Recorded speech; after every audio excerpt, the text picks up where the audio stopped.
Hello दोस्तों। आज का हमारा टॉपिक है भारतीय संविधान की अनुसूचियाँ। इससे पहले संविधान से रिलेटेड हमने दो वीडियो इसमें अपलोड किए हैं, एक संविधान सभा और उसका दूसरा वीडियो है भारतीय संविधान के स्रोत। अगर आपने वो वीडियो नहीं देखे हैं तो पहले आप उन्हें देख लीजिए ताकि आपको जो क्रम है क्रम से वीडियो देखने को मिले। तो शुरू करते हैं भारतीय संविधान की अनुसूचियाँ।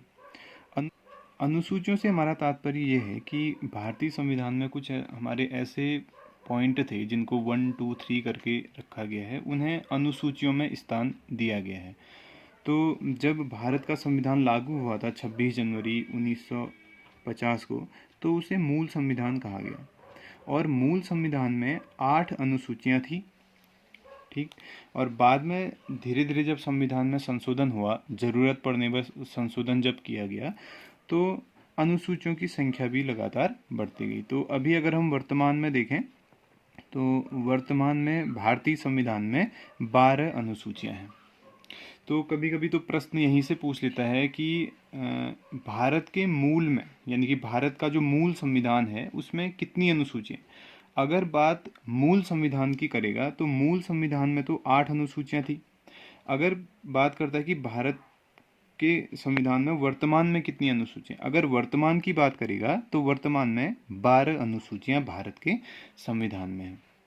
तो इन्हीं अनुसूचियों के बारे में हमको पढ़ना है और अपनी समझ ये बढ़ानी है कि उनसे जो भी प्रश्न परीक्षाओं में पूछे जाए वो हमसे बिल्कुल भी नहीं छूटे। तो आइए शुरू करते हैं। पहले देखते हैं कि हम 8 अनुसूचियों में क्या क्या चीज़ें बताई गई हैं, उसके बाद जो 4 अनुसूचियां थी उनको पढ़ने का हम प्रयास करेंगे। तो जो हमारी पहली अनुसूची है, पहली अनुसूची में जो बातें बताई गई हैं वो हैं भारतीय जो संघ है, भारतीय संघ, इसके अंतर्गत आने वाले जो हमारे राज्य हैं, भारतीय संघ के अंतर्गत जो आते हैं हमारे राज्य, और दूसरा केंद्र शासित प्रदेश।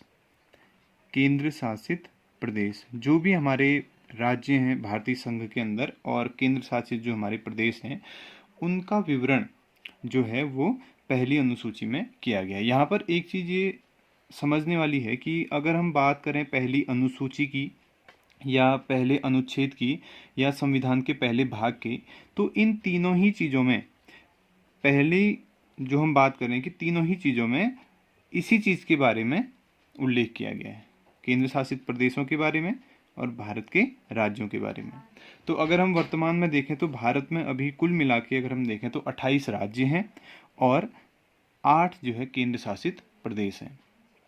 इससे पहले 29 राज्य थे और 7 केंद्र शासित प्रदेश थे, लेकिन पिछले साल 2019 की अगर हम बात करें तो 2019 में क्या हुआ था कि जो जम्मू कश्मीर हमारा राज्य है, जिसको अनुच्छेद 370 के तहत एक विशेष राज्य का दर्जा प्राप्त था, उसको समाप्त करके उसको केंद्र शासित प्रदेश बना दिया गया था, जिसकी वजह से राज्यों की संख्या जो है एक कम हो गई। तो राज्य रह गए हमारे 28।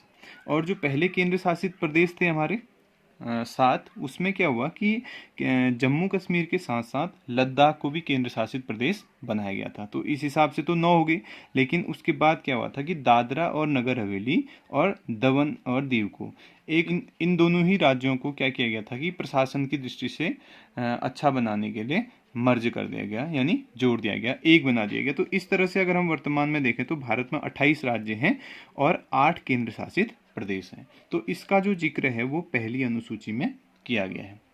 यहाँ पर कभी कभी एक और प्रश्न आ जाता है, हम जानते हैं कि जो भारत है हमारा, उसकी जो राजधानी है वो नई दिल्ली है।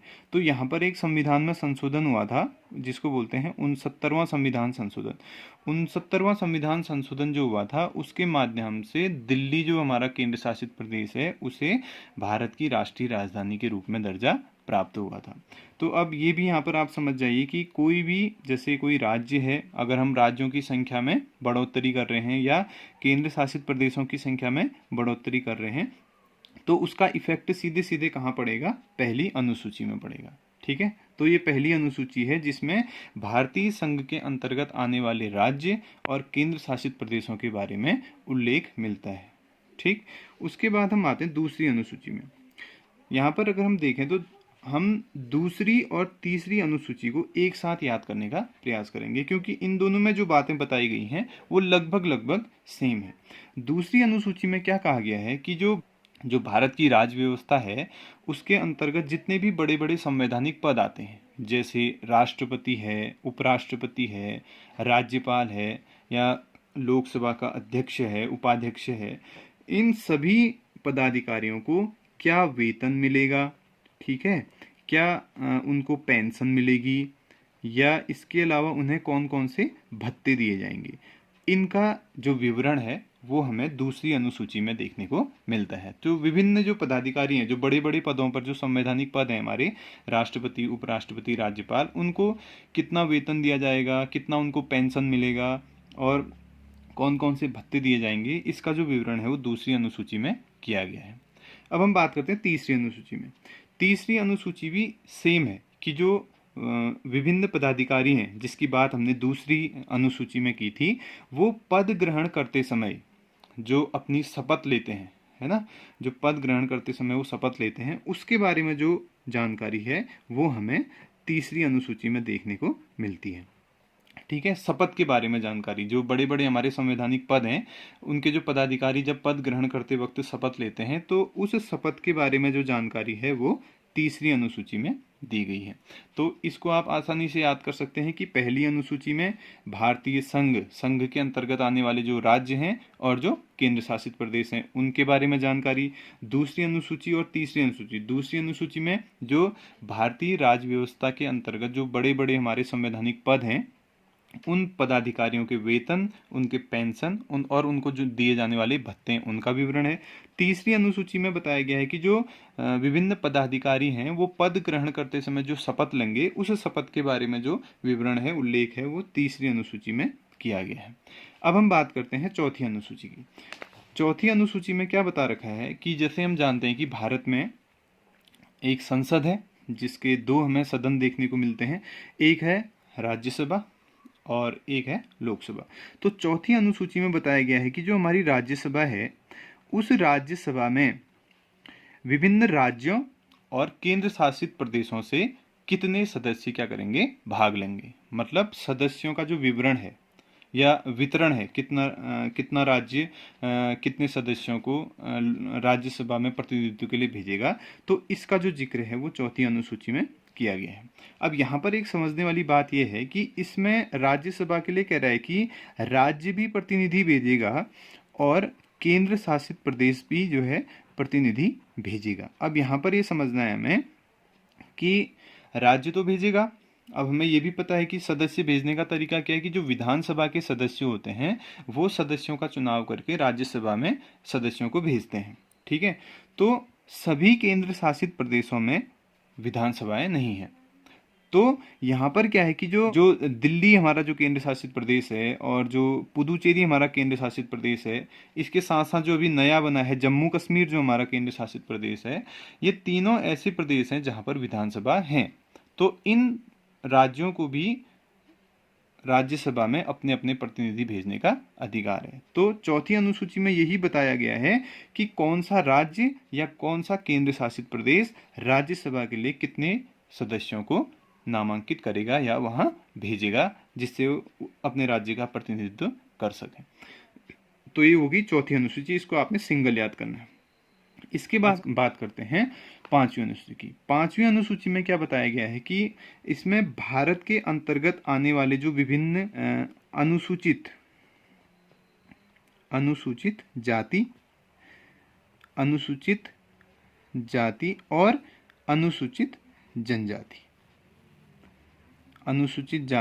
अनुसूचित जनजाति जो क्षेत्र हैं उनके प्रशासन और नियंत्रण के बारे में इसमें क्या किया गया है, उल्लेख किया गया है कि अनुसूचित जाति के जो क्षेत्र हैं या अनुसूचित जनजाति के जो क्षेत्र हैं उनका शासन प्रशासन कैसे चलेगा, कैसे उसको नियंत्रित किया जाएगा, इसके बारे में जो जानकारी है वो पांचवी अनुसूची में दी गई है। इसके बाद है छठी अनुसूची। पांचवी और छठी को हम एक साथ याद कर सकते हैं। छठी अनुसूची में क्या है, हमने पांचवी में बताया था कि अनुसूचित जाति और जनजाति। छठी में आपको केवल क्या करना है, अनुसूचित, इसमें केवल क्या आएगा आपका, जनजाति, अनुसूचित जनजाति, यहाँ पर अनुसूचित जाति नहीं है। तो अनुसूचित जनजाति के शासन प्रशासन के बारे में इसमें उल्लेख किया गया है। कौन सी अनुसूची है ये? छठी अनुसूची में। अब अनुसूचित जनजाति विशेष रूप से यहाँ पर क्या है? 4 राज्य हैं। 4 राज्यों के बारे में बताया गया है कि वहाँ जो जनजाति निवास करती है, वो जो 4 राज्य आपके विशेष रूप से हैं, जिसमें एक असम है, दूसरा आपका मेघालय है, असम, मेघालय, त्रिपुरा और मिजोरम। ये जो 4 राज्य हैं, यहाँ पर जो अनुसूचित जनजाति निवास करती है, उनके शासन प्रशासन और नियंत्रण से संबंधित जो भी प्रावधान है, उसको छठी अनुसूची के अंतर्गत रखा गया है। ये याद होने चाहिए कि 4 राज्य कौन कौन से हैं। कभी कभी प्रश्न पूछ लेता है कि छठी अनुसूची में जो 4 राज्य हैं, है ना, उनके बारे में। ये चारों राज्य जो है पूर्वोत्तर भारत के हैं, जिसमें असम, मेघालय, त्रिपुरा और मिजोरम शामिल है। और इस अनुसूची में इन्हीं 4 राज्यों के अंतर्गत रहने वाली जो अनुसूचित जनजाति है, उनके शासन प्रशासन और नियंत्रण से संबंधित जो भी प्रावधान है, उसको छठी अनुसूची में रखा गया है। अब हम बात करते हैं 7वीं अनुसूची में।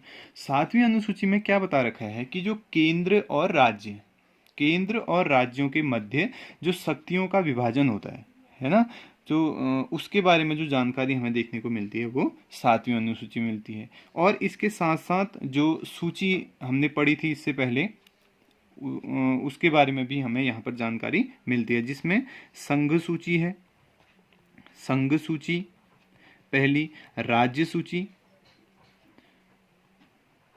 और तीसरी है समवर्ती सूची। हमें पता है संघ सूची मतलब ऐसी सूची जिसमें कानून बनाने का जो अधिकार है वो किसके पास है? केंद्र सरकार के पास है, संघ सरकार के पास है।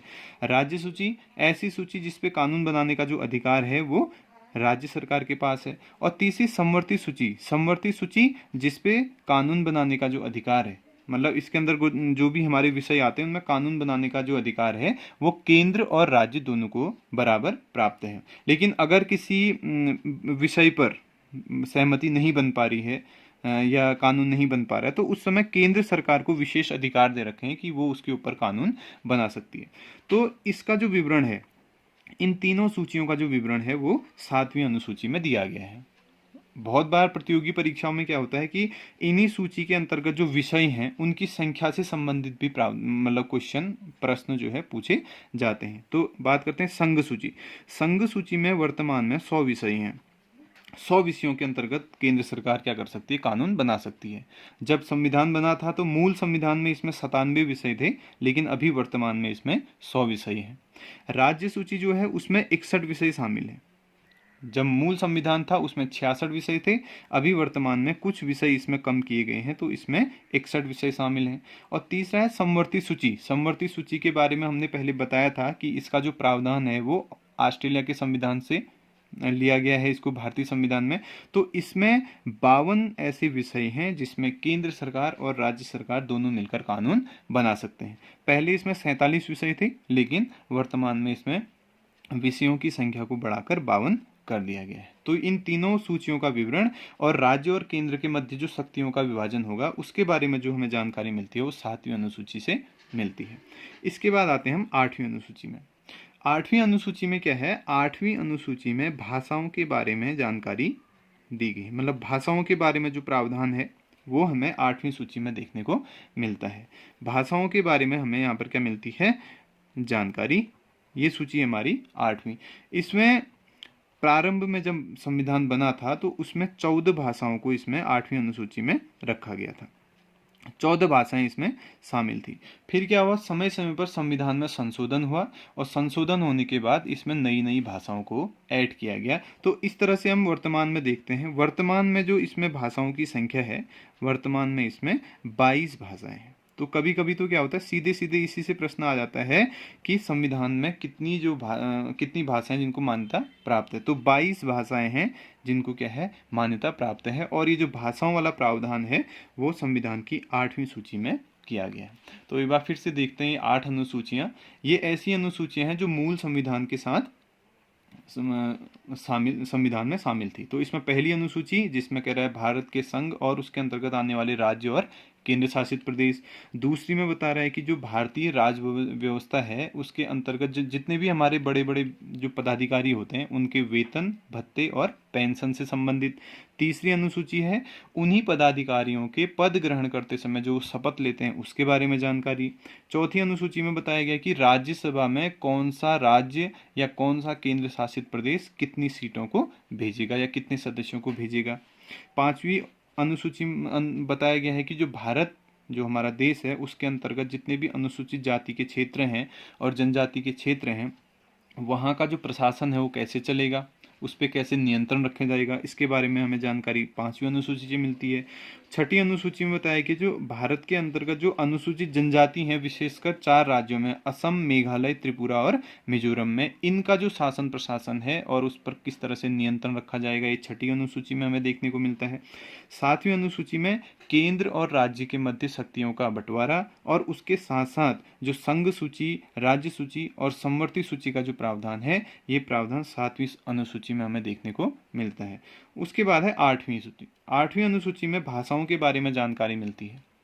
इसमें जो संविधान मूल संविधान था जब संविधान लागू हुआ तो 14 भाषाएं यहाँ पर शामिल थी और वर्तमान में अगर हम देखें तो इसमें 22 भाषाएं जो हैं शामिल हैं। अगर ये 22 भाषाओं के बारे में भी अगर हम बात करें तो यहाँ पर 14 भाषाएं तो मूल संविधान में थी। उसके बाद क्या हुआ था कि एक संशोधन हुआ था 1967 में और 1967 में जो संशोधन हुआ उस संशोधन के द्वारा 8वीं अनुसूची में सिंधी भाषा को जोड़ा गया। ठीक है, सिंधी भाषा आप नोट कर सकते हैं। दूसरा उसके बाद 1992 में फिर से एक संविधान संशोधन हुआ जिसमें फिर से क्या हुआ 8वीं अनुसूची में कुछ भाषाओं को जोड़ा गया जिसमें कोंकणी थी, मणिपुरी थी और नेपाली थी। फिर उसके बाद एक और संशोधन 2004 में हुआ जिसमें मैथिली, संथाली, डोगरी और बोडो नाम की भाषाओं को जोड़ा गया। तो इस तरह से वर्तमान में इसमें टोटल 22 भाषाएं शामिल हैं। इसके बाद हम बात करते हैं जो 4 अनुसूचियां बाद में संविधान में जोड़ी गई, तो वो 4 अनुसूचियां कौन कौन सी थी। एक टेबल बना के यहाँ पर हम इस चीज़ को समझ लेते हैं कि वो 4 अनुसूचियां कौन थी जिसको बाद में संविधान में जोड़ा गया था। ठीक है, तो पहला तो हमारा हो गया अनुसूची। वो कौन सी अनुसूची थी, कौन सा संशोधन उसके लिए किया गया था संविधान में, संशोधन कौन से वर्ष में उसमें संशोधन हुआ था और उसकी कोई अगर विशेषता थी या उसको क्यों जोड़ा गया था, तो इसके बारे में यहाँ पर हमें जानकारी हम लिख सकते हैं। तो जब संविधान लागू हुआ 1950 में तो संविधान के लागू होते ही ये महसूस किया जाने लगा कि संविधान में कुछ क्या हो रही है, दिक्कतें आ रही हैं। तो क्या हुआ कि 9वीं अनुसूची को इसमें जोड़ दिया गया। 9वीं अनुसूची जोड़ने के लिए पहला ही संविधान संशोधन हुआ। पहला संविधान संशोधन हुआ था 1951 में। पहला संविधान संशोधन हुआ 1951 में। उस समय क्या था, भारत आजाद हुआ था और भारत में जमींदारी प्रथा का क्या चल रहा था, उन्मूलन चल रहा था। तो इसके अंतर्गत क्या रखा गया कि जो राज्य है वो राज्य संपत्ति का अगर अधिग्रहण कर रहा है तो उसकी विधि क्या होगी, उसका जो उल्लेख किया गया वो 9वीं अनुसूची में किया गया। और बाद में क्या हुआ कि उस 9वीं अनुसूची के अंतर्गत कुछ ऐसे विषय सरकार के द्वारा रखे गए या उनको न्यायालय में चुनौती नहीं दी जा सकती, ऐसे विषय जो है 9वीं अनुसूची के अंतर्गत रख दिए गए। तो बाद में क्या, उसी के अंतर्गत कुछ ऐसे विषय भी आ गए थे जिसका प्रयोग सरकार मतलब गलत तरीके से भी कर सकती थी। सरकार अपने फायदे के लिए भी इन विषयों 9वीं अनुसूची का प्रयोग कर रही थी। तो बाद में 2007 के आसपास संविधान की पीठ ने एक निर्णय लिया और उसमें ये बताया कि अगर जो 9वीं अनुसूची के अंतर्गत आने वाले जो विषय हैं, इसके अंतर्गत लगभग 284 विषय आ गए थे, है ना, और सरकार समय समय पर इन विषयों का इस्तेमाल करके अपनी जो भी मंशा है उसको अपना हित साधने का जो है प्रयास करती थी। तो क्या हुआ कि 284 विषयों के बारे में जब संविधान की पीठ ने देखा कि ये न्यायालय में चुनौती इनको नहीं दी जा सकती और सरकार इसका गलत इस्तेमाल कर सकती है, तो उन्होंने क्या किया कि एक निर्णय लिया 2007 में और वहाँ पर ये बताया कि अगर 9वीं अनुसूची संविधान का विरोध करती है, है ना, या संविधान की अवहेलना करती है, या मुख्य रूप से किसी नागरिक के मौलिक अधिकारों की अवहेलना करती है, तो ऐसी स्थिति में इसको क्या किया जा सकता है, न्यायालय में चुनौती दी जा सकती है। और जो हमारा सुप्रीम कोर्ट होगा, उच्चतम न्यायालय होगा, वो क्या करेगा, उस कानून की समीक्षा करेगा। तो यहाँ पर आप विशेषता के रूप में ये जान सकते हैं कि पहले अनुसूची को, मतलब पहली 9वीं अनुसूची को न्यायालय में चुनौती नहीं दी जा सकती थी, लेकिन वर्तमान में इसे न्यायालय में चुनौती दी जा सकती है। तो ये 9वीं अनुसूची है। इससे सीधा सीधा हमारा प्रश्न ये आ सकता है कि 9वीं अनुसूची को कब संविधान में शामिल किया गया, तो 1951 में शामिल किया गया। किस संशोधन द्वारा शामिल किया गया, तो पहले संविधान संशोधन के द्वारा शामिल किया गया। इसमें कितने विषय हैं, तो इसमें 200, लगभग 284 इसमें क्या है, विषय हैं। तो ये हो गया 9वीं अनुसूची। उसके बाद कुछ समय के बाद 10वीं अनुसूची को फिर से संविधान में संशोधन करके जोड़ा गया। इस बार जो संविधान में संशोधन हुआ था वो हुआ था 52वां संविधान संशोधन। 52वां संविधान संशोधन हुआ था 1985 में, और ये संबंधित था दल बदल से, दल बदल के कानून से संबंधित था 10वीं अनुसूची। तो क्या हो रहा था कि 1985 तक आते आते विभिन्न दल भारत में बन चुके थे, और किसी भी दल को पूर्ण बहुमत नहीं मिल रहा था जिसे वो केंद्र में जाके सरकार बना सके। तो लोग क्या करते थे कि एक पार्टी से चुनाव जीतते थे और सरकार बनाने के लिए दूसरी पार्टी को समर्थन दे देते थे। कुछ पैसों के लालच में वो क्या करते थे, दूसरी पार्टी को समर्थन दे देते थे। तो 1985 में संविधान में संशोधन करके क्या लाया गया, दल बदल का कानून लाया गया।